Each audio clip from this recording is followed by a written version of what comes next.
ये बिहार अमीन नियुक्ति परीक्षा टेस्ट सीरीज का वॉल्यूम 1 का जो हम लोगों का डिस्कशन चल रहा है, उस डिस्कशन में आज हम लोग सेट 10 का डिस्कशन करेंगे।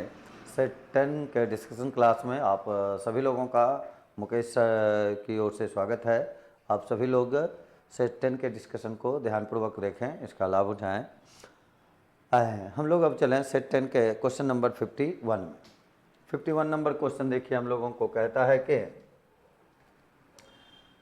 एक व्यापारी अपने माल का विक्रय मूल्य क्रय मूल्य से 50% अधिक अंकित करता है। वह अपने माल को अंकित मूल्य पर 20% कम पे बेचता है। तो 100 रुपये का देखिए अगर सामान है, 50% अधिक यानी 150 लिख दिया। फिर कहा गया है कि इसको 20% कम पे बेच दिया, यानी इसका हम लोग निकाल लेंगे 80%। 80% के लिए 80/100 कर लेंगे और तब 15 गुणा 8 120। कॉस्ट प्राइस देखिए 100 है और सेलिंग प्राइस देखिए 120 आ गया। इसका मतलब हुआ कि व्यापार में लाभ हो गया, और वो लाभ जो हुआ वो कितने का, 20% का। तो आंसर लिखेंगे हम लोग 20% का लाभ।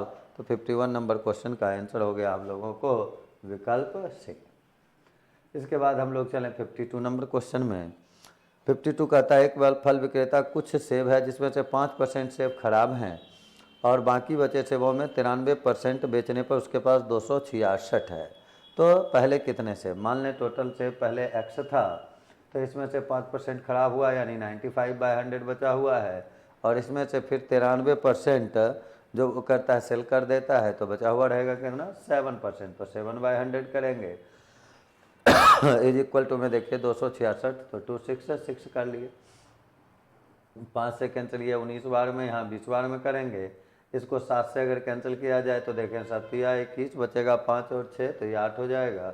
19 से कैंसिल 2 बार में करेंगे, 2 गुना 2 अगर देखा जाए तो 4, यानी आंसर हो गया देखिए कितना, 4000। तो आंसर हम लोगों का 4000 विकल्प डी में है। तो आंसर हम लोग लिखे विकल्प डी को। 52 नंबर क्वेश्चन के बाद अब अगर आगे हम लोग बढ़ें तो चलते हैं 53 नंबर क्वेश्चन में। 53 नंबर क्वेश्चन देखिए हम लोगों को कह रहा है, 53 नंबर क्वेश्चन हम लोगों को कहता है कि ए बी और सी की आय में 3:2 का अनुपात है। ए और बी तथा बी और सी की आय में ए और बी मिला के 3:2 और बी और सी मिला के है 2। फिर कहता है यदि ए की आय का 1/3 हिस्सा सी की आय के 1/4 हिस्से से 100 अधिक है। ए और बी और सी दो डाटा देखिए हम लोगों के पास है। पहले ए प्लस बी कर लें, यहाँ देखिए बी प्लस सी कर लेते हैं। इसका अगर लेंगे आप 3x, तो इसका ले लेना होगा 2x, क्योंकि रेशियो हम लोगों को 3:2 लगा दिया हुआ है ए और बी तथा बी और सी में। अब आ जाइए, फिर कहा गया है ए की आयु के बदले आय पढ़ें, वहाँ ए की आय का फिर हम लोगों को देखिए दिया जा रहा है 1/3 हिस्सा, और सी की आय के 1/4 हिस्से से 1000 रुपया अधिक है, तो बी की आय हम लोगों को निकालना है। यहाँ से अगर चलें तो ए प्लस बी मिला के देखिए 3 है। अगर केवल ए का निकालना चाहेंगे तो हम लोग 3x माइनस बी कर लेंगे। उसी प्रकार यहाँ से अगर केवल बी का निकालना चाहें यहाँ से, तो बी के लिए सी का निकालना चाहें तो इसके लिए देखिए हम लोग लिख सकते हैं कितना, 2x और माइनस में कर लेंगे बी, या दोनों जगह से केवल बी का निकाल लें तो वो ज़्यादा आसान हो जाएगा। तो ए का या रिलेशन जिसमें भी है उसका आप देख लें। रिलेशन हम लोगों को देखिए दिया हुआ है किसमें ए और सी में रिलेशन हम लोगों का दिया हुआ है। ए की आय का 1/3 हिस्सा सी की आय के 1/4 हिस्से से 1000 रुपया अधिक है, यानी ए और सी में रिलेशन है। तो हम लोग ए और सी निकाल लेते हैं। ए के पास हम लोग ए माने हुए हैं और बी के ए प्लस बी के लिए है, तो ए का डायरेक्ट ए ले लेते हैं, बी का बी ले लेते हैं, फिर यहाँ बी है और यहाँ सी के लिए सी है। अब इसमें चला जाए तो दोनों से हम बी को इक्वेट करके यहाँ से निकाल लेंगे ए का वैल्यू, यहाँ सी का वैल्यू। तो ये ए अगर हम लोग लिखेंगे तो ए के लिए देखिए हम लोग, या बी का वैल्यू अगर निकालें तो बी के लिए देखिए क्या क्या हो जाएगा, 3x माइनस ए। फिर यहाँ अगर चलें तो ये देखिए हम लोगों को बी के लिए क्या हो जाएगा, यहाँ से 2x माइनस सी। तो ये भी बी का हिस्सा है, ये भी बी का हिस्सा है, तो 3x minus a is equal to हो जाएगा 2x माइनस सी। और यहाँ से अगर हम लोग देखें तो इधर ए को कर देंगे तो A plus C is equal to, अगर निकाला जाए ए इधर आके पॉजिटिव हो गया, सी यहाँ सॉरी सी नहीं माइनस है, तो इसको ऐसा कर लें A minus C is equal to अगर करें तो ये हम लोगों का देखिए आ जाएगा एक्स। अब क्वेश्चन में देखिए हम लोगों को एक और रिलेशन दिया हुआ है कि ए की आय का 1/3 हिस्सा, तो ए की आय का 1/3 हिस्सा यानी ये बाय 3 कर लेंगे हम लोग। फिर साथ ही साथ देखिए हम लोगों को कहा रहा है सी की आय के 1/4 हिस्से से, तो सी की आय का 1/4 यानी सी बाय 4 कर लेंगे हम लोग। अब एक हिस्सा सी की आय के 1/4 हिस्से से 1000 रुपया अधिक है, यानी इसमें अगर इसको घटाएंगे तो ये डाटा देखिए हम लोगों को आएगा 1000।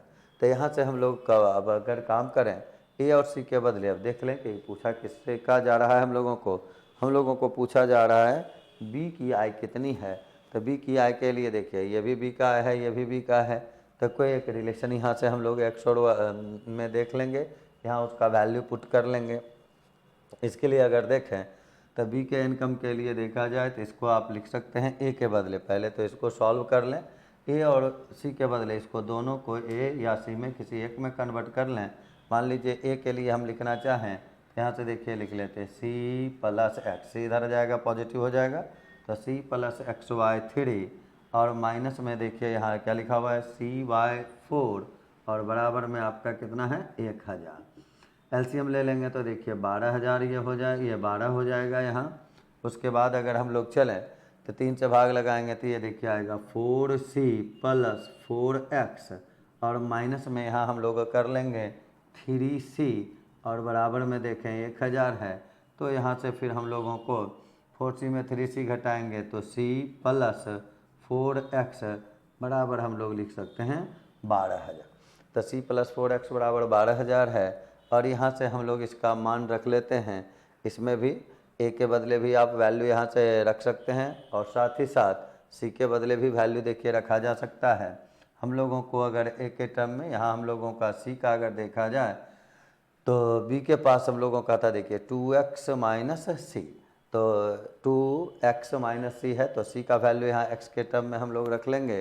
तब हम लोगों का आंसर देखिए यहाँ से अगर बी का वैल्यू निकालें तो सी 2 हो गया और फिर x के बदले आप x लिख लें माइनस कर लें, c के बदले अगर लिखेंगे तो देखिए यहाँ आ जाएगा 12000 और फिर प्लस में देखिए हम लोगों का लिखा लिया जाएगा 2x बराबर 12000 माइनस में 4x करेंगे, लेकिन घटाने के कारण वो प्लस में हो जाएगा और 4 और 2 करेंगे तो 6x और माइनस में 12000 हो जाएगा। 6 को कॉमन लेके यहाँ हम लोग लिख सकते हैं x और माइनस 2000। अब देख लें यहाँ से रिलेशन किस तरीके से यहाँ बनाया जा सकता है, वो चीज़ देखने का ज़रूरत है। हम लोगों को क्वेश्चन में केवल दे रहा है बी का इनकम निकालना है, तो बी का इनकम अगर देखा जाए तो आपको क्वेश्चन में देखना होगा यहाँ कि किसका किसका इनकम कितना कितना दिया हुआ है, और वैसा तो यहाँ डायरेक्ट ए और बी का अगर देखा जाए ए बी 3 और 2 को बांटें तो ये तो थोड़ा ज़्यादा कॉम्प्लिकेटेड इस रूप से इक्वेशन बन रहा है, तो दूसरे रूप से देख लेते हैं कहीं ये आसान तरीके से और बने, नहीं तब तो फिर यहाँ इक्वेशन से बनाएंगे आप। 53 नंबर क्वेश्चन में एक बार क्वेश्चन को हम लोग गौर से देख लें। क्वेश्चन कहता है हम लोगों का 53 का ए बी और बी सी जो दिया हुआ है, ए और बी तथा बी और सी की आय में 3:2 का अनुपात है। ओ अच्छा आ जाए। क्वेश्चन पढ़ने में थोड़ा सा देखिए हम लोगों का मिस्टेक हो गया, इसलिए इतना लंबा कैलकुलेशन चला गया। केवल आपको यहाँ एक चीज़ समझना है, क्वेश्चन लिखने में लिखने का तरीका जो था वो थोड़ा सा देखिए एरर हो रहा था। इसको इस रूप से आप समझेंगे कि ए और बी का जो रेशियो है, साथ ही साथ बी और सी का जो रेशियो है, ये हम लोगों को दे रहा है कि ये बराबर है, और वो जो है वो अनुपात है 3:2 का। इस रूप से इस क्वेश्चन को पढ़ेंगे आप। ए अनुपात बी और बी अनुपात सी ये है करने का 3:2। तब तो यहाँ से ए बी सी आप केवल डायरेक्ट निकाल लें, तो ए बी सी अगर निकालेंगे तो देखिए 3:2 और फिर इसके लिए भी 3:2 करेंगे तो 3 गुना 3 9 हो जाएगा, 2 गुना 3 6 हो जाएगा, फिर यहाँ से अगर 2 गुना 2 देखा जाए तो हम लोगों का 4 हो जाएगा, यानी रेशियो निकला 9:6:4 का। अब हम लोगों को दे रहा है यदि ए के हिस्से का 1/3 हिस्सा सी के हिस्से के 1/4 हिस्सा। अब इसको मान लें, एक कहते हैं अगर भाग 9x ले लें तो 9x/3, और इसका अगर देखेंगे तो 4x/4, ए का 1/3 सी का 1/4, और इसमें डिफरेंस देखिए हम लोगों को 1000 का दिया है। तो इस रूप से देखिए ये 3x और x अगर देखा जाए तो ये 2x बराबर 1000 है, और यहाँ से x का वैल्यू आप निकाल सकते हैं 500। तो क्वेश्चन इस रूप से था, पढ़ने में थोड़ा सा देखें, वहाँ लिखने का तरीका थोड़ा अलग ढंग से होना चाहिए था कि ए और बी का अनुपात तथा बी और सी के अनुपात का रेशियो देना चाहिए था 3:2। आ जाए यहाँ से। अब अगर हम लोग देखें हमको निकालना है बी की आय कितनी, तो हम लोगों का बी का आय देखिए यहाँ कितना है 6, तो इसको 6x लिखेंगे तो 6 गुना 500 कर लेंगे, ये देखिए हम लोगों का 3000 आ जाएगा। और यही जो हम लोगों का है ऑप्शन नंबर बी में दिया हुआ है, तो आंसर हो गया हम लोगों का बी। 53 के बाद अगर चलें 54 नंबर क्वेश्चन में, तो देखिए लिखा हुआ है √6 + √6 + √6 इन्फिनाइट टाइम। जब भी ऐसा क्वेश्चन हो, फॉर्मूला भी इसके लिए आता है, क्वाड्रेटिक इक्वेशन से भी बना सकते हैं, लेकिन गौर से इस प्रकार के डाटा को देखें। 6 का अगर वर्गमूल निकालते हैं 2 पॉइंट समथिंग लिखते हैं, और 2 का अगला अंक कौन होगा 3, तो ऐसे क्वेश्चन में केवल ये चेक कर लें 2 गुना 3 करेंगे कितना 6।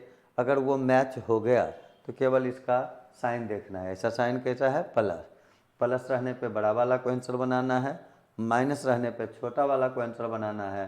तो आंसर हम लोगों का हो गया 3, जो कि आपके विकल्प डी में दिया हुआ है। तो आंसर हम लोगों का हो गया 54 का डी।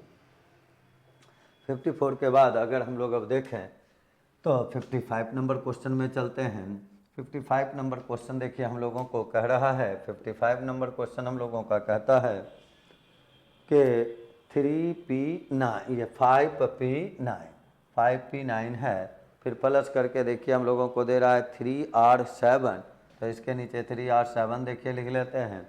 उसके बाद फिर दे रहा है 2q8, तो फिर देखिए 2q8 लिख लेते हैं, और नीचे दिया हुआ है 1114। और फिर हमको यहाँ पूछा जा रहा है कि q का संभव मान, अधिकतम संभव मान क्या हो जाएगा मैक्सिमम के लिए। तो पहले तो यहाँ से देख लें 9 और 7 16 और 8 24, यानी यहाँ आया होगा देखिए 2, 5 3 8 2 10, लेकिन यहाँ है 11, इसका मतलब इससे इसमें गया होगा 1, ये तो फिक्स है। अब यहाँ से देख लें कि यहाँ हम लोगों का 2 है, और यहाँ देखिए हम लोगों का पी आर और क्यू है, 3 चीज़ है, और उसका वैल्यू अगर यहाँ हम लोगों का पीछे गया हुआ है हम लोगों का 1, यहाँ 1 गया हुआ है और यहाँ 1 लिखा हुआ है, इसका मतलब ये जो टोटल वैल्यू यानी 2 + p + r + q का वैल्यू जो होगा वो ऑलवेज 11 होगा, क्योंकि एक यहाँ लिखा है, एक हासिल गया तो 11 का 1 होगा, एक हासिल गया होगा। इसमें देखिए ये 2 है, तो p + r + q का वैल्यू अगर देखें तो हम 9 लिखेंगे। हमको पूछा जा रहा है q का मैक्सिमम वैल्यू, तो मैक्सिमम वैल्यू तभी हो सकता है जब ये सब मिनिमम हो जाए, और कोई भी डिजिट मिनिमम बीच में कब हो सकता है, जब वो 0 हो जाए। तो अगर ये 0 ले लेंगे, ये 0 ले लेंगे, तो q का मैक्सिमम वैल्यू आ जाएगा, और वो हो जाएगा 9। तो इस क्वेश्चन का आंसर हम लोगों का हो गया 9, जो कि आपके विकल्प सी में है। तो आंसर हम लोग लिखेंगे सी। इसके बाद हम लोग अगर बढ़ें अब 56 नंबर क्वेश्चन में, तो 56 नंबर क्वेश्चन देखिए हम लोगों को दे रहा है। 56 नंबर क्वेश्चन हम लोगों का कहता है कि एक ठेकेदार एक सड़क को 40 दिन में बनाने का ठेका लिया, 25 आदमी काम पर लगाया, 24 दिन बाद वो पाया कि 1/3 भाग, यानी 25 आदमी जो है 24 दिन में 1/3 भाग पूरा किया है, वो पा रहा है। तो काम बचा कितना 2/3, तो यहाँ लिख लेते हो 2/3। M1D1 = M2D2 से केवल हम लोगों को काम करना है। अब आ जाए, कहता है 24 दिनों बाद पता चलता है कि 1/3 सड़क बना, तब ठेकेदार कितने और आदमी काम पर लगा दें कि 4 दिन पहले ही समाप्त हो जाए। ठेका देखिए वो लिया था 40 दिनों का, 40 दिनों में उसका समाप्त हो गया है कितना 24 दिन, तो उसके हैंड में बचा है 40 - 24 यानी 16 दिन, और 4 दिन पहले समाप्त कर लेना है, यानी 12 दिन में ही समाप्त कर लेना है। आदमी उस पे पास 25 पहले से था, x और आ जाएगा, तो आदमी का संख्या 25 + x हो जाएगा। कैंसिल कर लें, 3 से 3 बार में कैंसिल, 2 से देखिए 6 बार में, 6 से यहाँ करेंगे 4 बार में, तो ये 100 बराबर देखिए 25 + x आ गया। x का मान यहाँ से हम लोग निकाले तो 75 आ गया।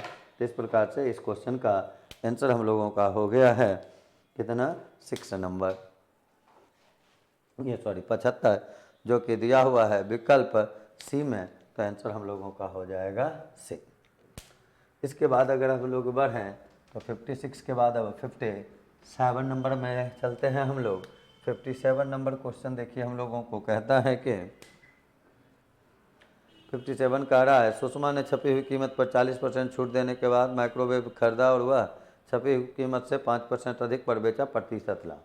40% छूट पाया है, 5% ज़्यादा पे बेचा है, यानी अगर 100 रुपये उसका कीमत था तो 40% छूट मिल गया, यानी वो खरीद लिया कितना में 60 में, और 5% ज़्यादा में बेचा यानी 105 में, तो लाभ अगर देखें तो ये 45 का हो गया। तो प्रतिशत लाभ के लिए आपको पता ही है, लिखते हैं हम लोग लाभ बटे कॉस्ट प्राइस इनटू में कर लेंगे 100। इसलिए देखिए 15 से 3 बार में, ये 4 बार में, 4 से ये 25 बार में, 25 गुना 3 करेंगे, आंसर हम लोगों का होगा 75%, जो कि आंसर दिया हुआ है विकल्प बी में, तो 57 का आंसर हो गया बी। फिर देखिए कहता है दो संख्याओं का योग 3 है और उनके वर्गों का योग 12 है, तो उनका गुणनफल क्या होगा। दो संख्या को अगर ए और बी ले लें तो ए प्लस बी बराबर देखिए हम लोगों को दे रहा है 3, तो 3 कर लेते हैं। साथ ही साथ कहा गया वर्गों का योग 12, गुणनफल पूछा, स्क्वायरिंग बोथ साइड अगर कर लें तो A square plus B square plus 2ab बराबर 9 लिखेंगे। ये हम लोगों को दिया हुआ है देखिए 12, 12 को इधर ला के घटाएंगे तो -3 हो जाएगा। ए बी बराबर आप लिखेंगे -3/2। ए बी कहने का ही मतलब हो गया दोनों संख्या का गुणनफल, तो आंसर हम लोगों का -3/2 आया, जो कि आपके विकल्प सी में है। तो इस रूप से 58 नंबर क्वेश्चन का 58 नंबर क्वेश्चन का आंसर हम लोगों का हो गया सी। 59 नंबर क्वेश्चन में चलें, कहता है एक धावक ने 5 पारी दौड़ में से केवल इतना दौड़ना बाकी है, पारियां दौड़ी तो कितना भाग दौड़ना शेष रहा।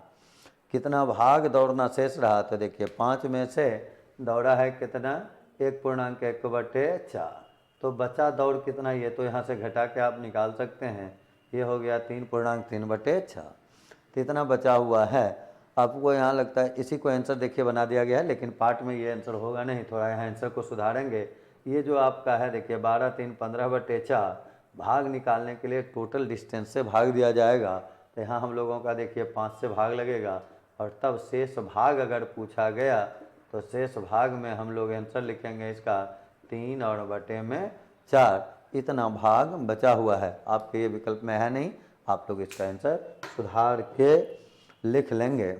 उसके बाद अगर चला जाए तो अब हम लोग काम करेंगे 60 में। देखिए एक व्यक्ति 2 घेरा प्रत्येक एक ही मूल्य पर बेचता है, यानी मूल्य विक्रय मूल्य सेम हो गया। विक्रय मूल्य सेम अगर है और प्रतिशत लाभ प्रतिशत हानि अगर बराबर है, तो ये ऑलवेज ही ध्यान में रखना है कि व्यापार में जब भी होगा तो हानि होगा, तो ऑलवेज x² / 100% का हानि हो जाएगा। तो यहाँ अगर देखें तो 10% लाभ कहा गया है, फिर 10% हानि कहा गया है, तो प्रतिशत हानि बराबर करेंगे 10 का स्क्वायर 100 हो जाएगा। इसको चाहें तो इस बार इस रूप से पहले लिख लें, x² / 100% कर लें, तो 10 का स्क्वायर 100/100 कर लेंगे, आंसर आपको आ जाएगा 1% की हानि। तो इस रूप से 1% का हानि इसका आंसर हुआ, जो कि हम लोगों को दिया हुआ है विकल्प सी में, तो आंसर 60 का हो गया सी। 60 के बाद हम लोग 61 नंबर में चलें, कहता है सोम से बुध यानी 3 दिन का टेम्परेचर देखिए 37 है, फिर मंगल से बृहस्पतिवार का 34 है, यानी घटा है। कितना घटा है, 3 डिग्री घटा है, 3 तिहाई 9 कर लेंगे पहले। तो बृहस्पतिवार का तापमान सोमवार के तापमान का 4/5, बृहस्पतिवार का तापमान सोमवार के तापमान का 4/5, यानी सोम और बृहस्पति का रेशियो जो निकला वो कितना निकल गया 5:4। सोम का अगर 5 होगा तो बृहस्पतिवार का जो होगा 5 का 4/5 हो जाएगा। अब आ जाएं, और ये पता था कि टोटल डिफरेंस जो हो रहा है 3 दिन था, तो डिफरेंस जो है 3 गुना 3 कर लेंगे, यानी ये कितने का था 9 का। इतना ही काम है। अब तो बंटवारा रेशियो का कर दीजिए केवल।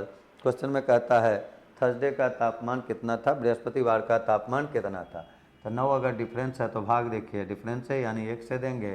थर्सडे का निकालना है तो देखिए यहाँ गुना कितना से 4 से कर लेंगे, तो आंसर हो जाएगा हम लोगों का 36 डिग्री सेंटीग्रेड, जो कि आपके विकल्प बी में दिया हुआ है। तो 61 का आंसर हो गया हम लोगों का बी। 61 के बाद अगर अब हम लोग बढ़ें 62 नंबर में, 62 कहता है किसी किले में कुछ सैनिकों के लिए 32 दिनों की भोजन सामग्री थी। सर देखिए मिक्स प्रपोर्शन का क्वेश्चन है, जिसमें एक ही फार्मूला है, आप M1D1 का इस्तेमाल करके ही सारे क्वेश्चन को बनाते हैं। तो देखिए कहता है तैले सैनिकों में 32 दिन की भोजन सामग्री, 4 दिन के पश्चात 150 सैनिक चले गए तो शेष भोजन सामग्री केवल 21 दिन चली। प्रारंभ में किले में सैनिकों की संख्या पूछा जा रहा है। हम लोग मान लिए सैनिकों की संख्या x, भोजन था देखिए 32 दिनों का, लेकिन उसमें 4 दिन के पश्चात कोई घटना हो रहा है तो 4 दिन हटा दें, यानी भोजन है हमारा 28 दिन का। अब M1D1 हो गया, बराबर कर लेते हैं। फिर कहा गया है 150 सैनिक और आ जाते हैं, तो अगर x पहले था 150 आ जाएगा, तो अब सैनिक x प्लस 150 हो जाएगा, और ये भोजन मात्र 21 दिन चला है।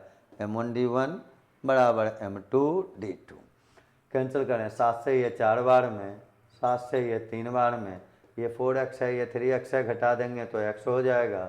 150 गुना 3 करेंगे 450 हो जाएगा। यानी प्रारंभ में व्यक्ति की संख्या जो था वो था कितना, 450। अगर कहीं बाद में पूछा जाता 150 और जोड़ देते, आंसर हो जाता 600। अच्छा 450 जो कि हमारे ऑप्शन ए में दिया हुआ है, तो इस रूप से 62 नंबर का आंसर हम लोगों का हो गया ए। 62 के बाद अगर अब आगे बढ़ें हम लोग, तो चलते हैं 63 नंबर में। कहता है एक थैले में 1 रुपये 50 पैसे और 25 पैसे के सिक्के हैं। 63 नंबर देखें, 1 रुपये का है, 50 पैसा का है, 25 पैसा का सिक्का दिया हुआ है। 1 रुपये को आप चाहें तो 100 पैसा भी लिख सकते हैं, 100 लिख लें उसको। फिर देखिए कहा गया रेशियो 2:3:4 के अनुपात में मौजूद है। ये 2 है, ये 3 है और ये 4 है। और थैले में धनराशि देखिए दिया हुआ हम लोगों को, टोटल मूल्य 216, 50 पैसा वाला निकालना है। तो 216 देखिए टोटल रुपया है, तो हम मूल्य का रेशियो पहले निकाल लें। तो देखिए ये 200 हो गया, ये 150 हो गया, इसको जोड़ते जाएं। ये रुपया है तो इसको भी आप चाहें तो पैसा बना लें, तो इसको पैसा बनाने के लिए 100 से गुना कर लिए तो 00 आ गया। ये देखिए हो गया 200, यहाँ से 50 गुना 3 करेंगे तो ये 150। फिर ये देखिए 25 गुना 4 किए तो ये 100 हो गया। ये टोटल मूल्य था, तो मूल्य के रेशियो के सम से भागा दे दिए। निकालना है 50 वाला, तो यहाँ संख्या में 3 है तो 3 से गुना कर लिए। आ जाइए, यही तो हम लोगों का देखिए कैलकुलेशन करना है। 21600 बट इसको अगर जोड़ते हैं तो 2 1 3 और 1 4, यानी 450 आ जाएगा। इंटू में देखिए हम लोग 3 कर लेंगे, 0 0 कैंसिल हो जाएगा। 3 से कैंसिल इसको 15 बार में, 15 से इसको कैंसिल किया जाए पहले 1 बार में। 21 में 15 घटाएंगे 6 और 6 66 होगा, तो 15 चौके 60, फिर 15 चौके 60, यानी देखिए आएगा 144। और ये 144 जो है आपके बी ऑप्शन में दिया हुआ है, तो 63 का आंसर हो गया बी। इसके बाद अगर हम लोग बढ़ें तो 64 नंबर क्वेश्चन में चलते हैं। 64 नंबर क्वेश्चन देखिए कहता है कि यदि किसी मिश्रण में दूध और पानी का रेशियो 2:3, तो उसका 50% निकाल कर उतना ही पानी मिला दिया जाए तो नए मिश्रण में दूध कितना % घट जाए। मिश्रण में से आप अगर परसेंटेज के रूप में निकालते हैं कोई भी ये मिश्रण, तो उसके रेशियो में कोई बदलाव होता ही नहीं है। यानी अगर हम 50% निकाल देंगे तो बचेगा भी 50%, क्या मिश्रण भी या दूध भी या पानी भी। इस क्वेश्चन को तो बताने का ज़रूरत ही नहीं है, केवल देख लिए कि 50% निकाला गया है तो कमी कितने का होगा, 50% का। तो ये बनाने वाला क्वेश्चन है नहीं, केवल आंसर लिखें कि 50%। अगर कमी कहता कि मिश्रण में कितना, तो भी 50%। अगर कहेगा दूध में कितना % कमी, तो भी 50%। पानी में कितना % कमी, तो भी 50%। मिश्रण में कितना भी निकलेगा उसके रेशियो पर कोई प्रभाव नहीं होगा, और परसेंटेज उसमें जितना पहले था उसी रेशियो में मौजूद है। जितना कम करेंगे उसी % में बचा हुआ भी धनराशि में वो रहेगा, बचा हुआ मात्रा में भी रहेगा। आंसर लिख लेंगे 50%, जो कि सी में है। 65 देखिए कहता है किसी भर की पूजा 25% बढ़ाए, एरिया कितना बढ़ेगा। ऐसे सारे क्वेश्चन के लिए तो एक ही फार्मूला आप इस्तेमाल करते आते हैं, x + y + xy/100। तो 25 अगर देखिए है तो 25 प्लस में करेंगे 25, प्लस में कर लेंगे 25 गुना 25 बटे 100 कर लेंगे। ये देखिए 50 होगा, यहाँ 56.25 होगा। तो इसको अगर जोड़ेंगे तो यह जाएगा 56.25, जो कि आपके विकल्प डी में दिया हुआ है। तो 65 का आंसर हो गया हम लोगों का डी। 65 के बाद अगर चलें तो अब हम लोग चलते हैं 66 नंबर क्वेश्चन में। अगला क्वेश्चन 66 नंबर। आशा है आप लोग सब कुछ समझते जा रहे होंगे कि हाँ, इतना भी शॉर्ट ट्रिक्स आपको बताया जा रहा है, ये मान के बताया जा रहा है कि आप सारे जगह पे सारे चैप्टर को बेहतर तरीके से पढ़े हुए हैं, और मेरे बताने से, शुभ से बताने से वो आपका रिमाइंड हो गया होगा। नहीं तो फिर जनरल प्रोसेस से काम करने में तो वक्त बहुत ज़्यादा लगेगा, इसलिए हम लोग थोड़ा शॉर्टली काम करते हैं। आप सीखे हुए हैं तो ठीक है, नहीं तो यहाँ से सीखने का प्रयास करें, नहीं तो फिर हमसे मिलके भी आप सीख सकते हैं इन सारी चीज़ों को। आ जाए लिखा हुआ देखिए, यदि कोई धनराशि 3 वर्ष में 2 गुना तो 16 गुना कितना वर्ष में हो जाएगा। यहाँ केवल ये देखना है, दिया हुआ है 2 गुना होने में 3 वर्ष, पूछा गया 16। 16 को केवल 2 के पावर के रूप में अगर बदल दें तो ये 4 हो गया।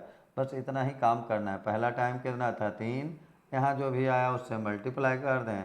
आंसर देखिए हो गया 4 गुना 3 कर लेंगे, आंसर हो जाएगा कितना 12 वर्ष। ऐसे सारी चीज़ों को ही सीखने का ज़रूरत होता है, जहाँ कि आपका सारा का सारा टाइम ऑब्जेक्टिव एग्जामिनेशन में बचता है। इसी टेक्निक्स को आपको सीखने की आवश्यकता है, इसको ध्यान में हमेशा रखेंगे। तो 66 का आंसर आया 12 नंबर, जो कि आपको दिया हुआ विकल्प बी में। आंसर हम लोग लिखेंगे विकल्प बी। अगला क्वेश्चन में चलें हम लोग 67 नंबर क्वेश्चन में। 67 नंबर क्वेश्चन देखिए, कहता है कि जनसंख्या दिया हुआ है, माध्यिका हमको निकालना है। तो माध्यिका के लिए हम लोग जानते हैं जितना डाटा मेरे पास होता है उसको या तो असेंडिंग ऑर्डर या तो डिसेंडिंग ऑर्डर में सजाते हैं। मिडिल टर्म जो होता है वही हमारा माध्यिका होता है। तो यहाँ अगर देखें तो टोटल नंबर ऑफ टर्म्स अगर देखा जाए तो 1 है, 2 3 4 5 6 7 8 9 10 संख्या लिखा हुआ है। तो 10 संख्या में एग्जैक्ट मिडिल में कोई आएगा नहीं, तो मिडिल वाला दोनों नंबर यानी 5वां संख्या और फिर 6ठा संख्या को हम लोग जोड़ेंगे और भाग लगाएंगे 2 से, यही हम लोगों का हो जाएगा माध्यिका, मीडियन। अब आ जाए तो इसके लिए हम लोग अगर देखें 5वां नंबर या तो असेंडिंग या तो डिसेंडिंग में चलें, 5वां और 6ठा पोजीशन को देखें तो 5वां नंबर पे अगर देखा जाए तो 222 को छोड़ेंगे, फिर 325 को भी छोड़ देंगे, फिर 560 को भी छोड़ देंगे, 782 भी छोड़ देंगे, यानी 1123 और 1180 आ जाएगा। तो यहाँ से हम लोग 1127 और प्लस में करेंगे 1180 बटे में कर लेंगे 2, इसमें भाग लगाएंगे 3 8 2 10 का 0 रेस्ट 1, 22 और 1 23 आएगा, बटे में 2 आएगा, यहाँ 1 हो गया, फिर 1 हो गया, फिर 5 हो जाएगा, फिर 1.5 करेंगे, यानी आंसर हम लोगों का आएगा 1151.5, यही माध्यिका हो गया। आ जाए इसके बाद हम लोग चलें तो एक क्वेश्चन जो हम लोगों का देखिए फिर ट्रिगोनोमेट्री का दिया हुआ है, जिसमें हम लोगों को कहा जा रहा है साइन अल्फ़ा का वैल्यू देखिए हम लोगों को दे रहा है 3/5 और कॉस बीटा। साइन अल्फ़ा है 3/5 और कॉस बीटा का वैल्यू हम लोगों को दे रहा है 9/41, 9/41। और साथ ही साथ हम लोगों को जो निकालना है वो वैल्यू दे रखा है कॉस अल्फ़ा प्लस बीटा का मान हम लोगों को चाहिए। तो कॉस अल्फ़ा प्लस बीटा हम लोगों को चाहिए। इसके लिए तो केवल पहले फार्मूला बना लें। कॉस अल्फ़ा प्लस बीटा के लिए जो फार्मूला आता है वो ध्यान में होगा, cos alpha into cos beta minus sine alpha into sine beta. तो यहाँ से हम लोग cos alpha into cos beta और माइनस में करेंगे साइन अल्फ़ा और इंटू में करेंगे साइन बीटा। इसमें अगर देखें तो साइन अल्फ़ा का तो मान हमको पता है 3/5 और कॉस बीटा का भी देखिए मान पता है 9/41। मेन हमको कॉस अल्फ़ा चाहिए। तो ये देखें ये 3 है और ये 5 है, ये हाइपोटेनस हो गया, ये आपका बेस हो गया, ये परपेंडिकुलर हो गया। तो 25 में 9 को घटाएंगे, 16 का वर्गमूल निकाल देंगे तो 4 आ जाएगा, यानी इसमें आधार अगर देखा जाए तो 4 आ जाएगा। तो यहाँ हम लोगों का लिखाएगा 4/5। साइन अल्फ़ा अगर 3/5 है तो कॉस अल्फ़ा जो होगा तो वो कितना हो जाएगा 4/5। तो 4/5 कर लिए, उसके बाद 9/41 कर लिए, फिर हम लोगों का देखिए 3/5 है। अब दूसरे साइड अगर चलें तो हम लोगों को ये निकालना होगा कि यहाँ क्या हो जाएगा। तो 41 का स्क्वायर अगर देखें, इसके स्क्वायर में इसका स्क्वायर घटाएंगे तो 41 का स्क्वायर में आप ऐसे भी कर सकते हैं, इसको 41 + 9 और 41 - 9। तो इसको अगर और इसके रूट करेंगे तो 41 और 9 देखिए होगा कितना 50, 11 में 9 को अगर घटाते हैं तो 11 में 9 घटाने पे आएगा 2, फिर यहाँ देखिए होगा 3। तो यहाँ आप लिख सकते हैं, देखिए 25 गुना 2 और ये 2 गुना 16, तो 25 के बदले 5 हो जाएगा, 5 गुना 4 20, और ये करेंगे तो 40 हो जाएगा।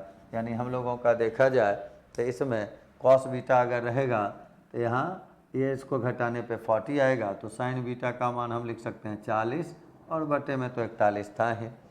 9 गुना 4 करेंगे 36, और बटे 41 गुना 5 कर लें, दोनों में है एलसीएम भी तो आ ही जाएगा 205। फिर माइनस करेंगे, ये देखिए 120, और बटे में हम लोगों का नीचे तो है ही 205। इसको घटाएंगे, निगेटिव 10 में 6 जाएगा तो 4 हो जाएगा, 11 में 3 जाएगा 8, माइनस साइन के साथ आएगा, नीचे देखिए 205 है, तो आंसर लिखेंगे -84/205। फार्मूला केवल याद रखना है, साइन कॉस को कन्वर्ट करने के लिए लंब आधार की पहचान करना है केवल। आ जाए उसके बाद ये दिया हुआ है साइन 27 डिग्री और 53 मिनट। यहाँ से केवल जब भी कॉम्प्लीमेंट्री एंगल्स होता है और साइन और कॉस, कॉम्प्लीमेंट्री एंगल्स जिसको आप कोटि पूरक या पूरक कोण कहते हैं, यानी दो कोणों का सम जब 90 डिग्री हो जाता है तो वैसे कोण को ही हम लोग कहते हैं कॉम्प्लीमेंट्री एंगल। तो यहाँ 69 में हम लोग देखें साइन 27 डिग्री 53 मिनट देख के लिखा हुआ है, 27 डिग्री 53 मिनट। और नीचे अगर देखा जाए तो यहाँ हम लोगों का कॉस लिखा हुआ है 62 डिग्री 60 मिनट, और फिर इसमें देखिए माइनस है, और यहाँ है कॉस 62/7 और साइन 27 डिग्री और 53 मिनट, ऐसा दिया हुआ है।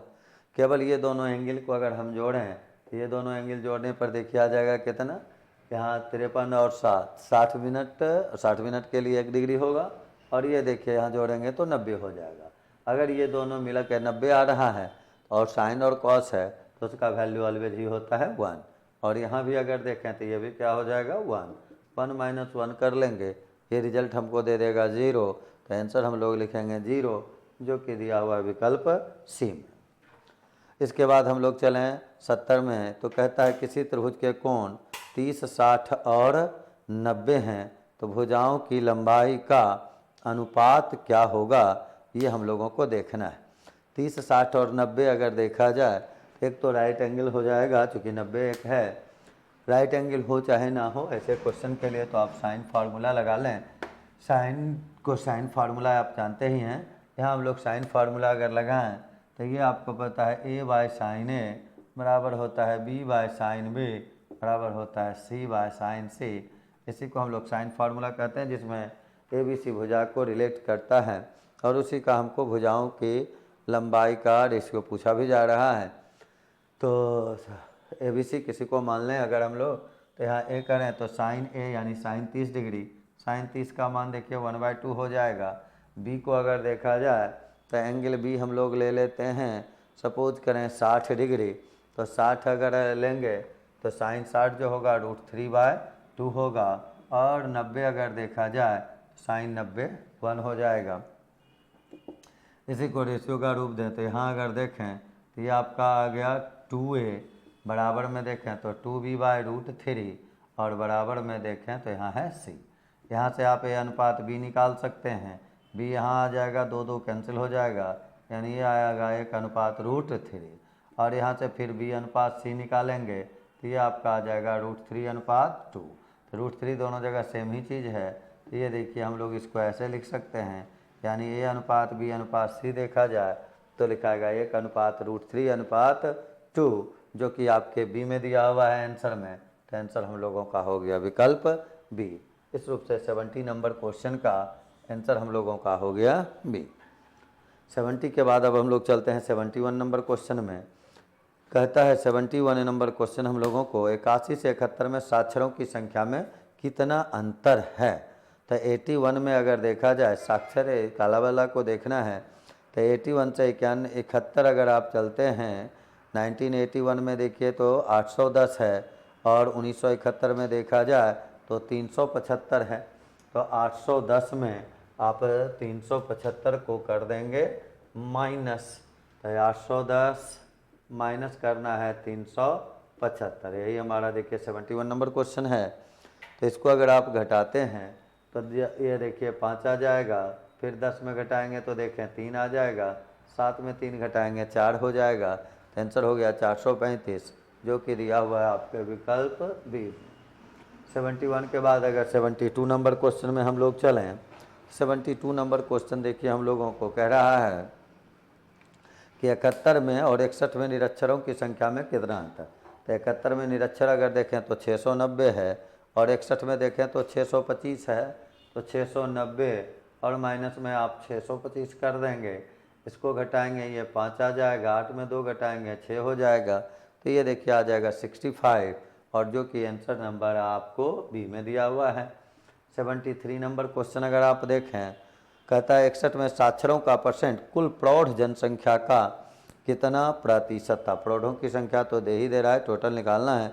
61 में साक्षरों का परसेंट देखना है। तो 61 में अगर देखें तो साक्षर जनसंख्या देखिए है 375, तो ये 375 लिख लिए, बटे में कर लेना है। हमको टोटल प्रौढ़ यानी साक्षर और निरक्षर दोनों देखना है। तो 61 में देखें तो 375, 625, 6 3 9 और 1 जोड़ेंगे यानी 10, यानी ये 1000 हो जाएगा जोड़ने पर। परसेंट के लिए गुना 100 आप कर लेंगे, ये कैंसिल हो जाएगा। आंसर 37.5% आएगा, जो कि आपके विकल्प ए में दिया हुआ है। 73 के बाद अब बढ़ते हैं हम लोग 74 नंबर क्वेश्चन को देखें। कहता है 91 में कुल प्रौढ़ जनसंख्या कितनी थी। वो तो डायरेक्ट आपको 91 में अगर देखना है दोनों को ऐड कर लीजिए, साक्षर निरक्षर जोड़ दीजिए, टोटल हो जाएगा। तो 1250 और 875 को ऐड कर देना है। तो 1250 में अगर आप 875 को ऐड कर लेते हैं, 7 5 12 का 2 रेस्टो हो जाएगा, 20 और 1 21 हो जाएगा, यानी ये आ गया आपको 2125, जो कि आपके विकल्प ए में दिया हुआ है। आंसर हो गया ए नंबर। आ जाए टेबल में, तो केवल डाटा देखने का जरूरत है, बाकी जोड़ घटा गुना भाग आप आसानी से कर ही लेते हैं। हम लोगों का अब अगर चला जाए 75 नंबर क्वेश्चन में, कहता है 1951 में निरक्षरों की संख्या कुल प्रौढ़ जनसंख्या का कितना परसेंट। 1951 में जाना है, निरक्षर का परसेंट निकालना है। निरक्षर का संख्या 375 है, तो ऊपर में हम लोग देखें 375 लिख देते हैं। और टोटल प्रौढ़ जनसंख्या का कहा गया, तो टोटल जनसंख्या को नीचे लिख लें, घर गिन के भी काम किया जा सकता है, और यहाँ आप ऐसे भी काम डायरेक्ट कर सकते हैं। 375 और बटे में कर लेंगे। टोटल जनसंख्या अगर देखा जाए तो 375 और 250 को अगर आप ऐड करते हैं तो 3 2 5 और 1 625 आ जाएगा आपको। तो 625 से भागा दे देंगे, परसेंट के लिए 100 से गुना कर लेंगे।